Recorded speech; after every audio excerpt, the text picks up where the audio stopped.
When you first log into Issuetrak, you'll land on the page your administrator has determined to be your home page.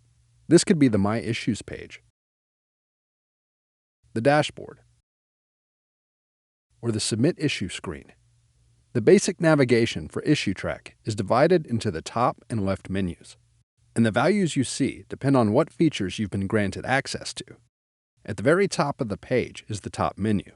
This menu always appears, no matter where you are on the page.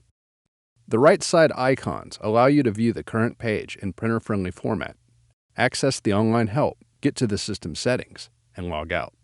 There is also an option to allow you to quickly access any issue if you know its number.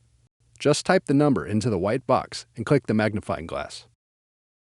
On the left side, you have hover and click sections for the Home, Administration, and Modules. When you click on one of these, values from the hover are repeated in the left menu. Not all users have the same options, as these are controlled by your Issuetrak administrators. On some pages, once you click a value, a submenu will open in the left-hand side to give you additional options. The Home section is available to everyone. However, the values that appear are dependent upon permissions granted. Here, you can submit issues, search issues, run reports, as well as any access optionally activated features, such as the knowledge base or projects. Administrators will have access to hover and click on the administration menu, where you can update features such as issue types, set up quick pick, submission templates, and task group processes, as well as fill out values for all drop-down lists.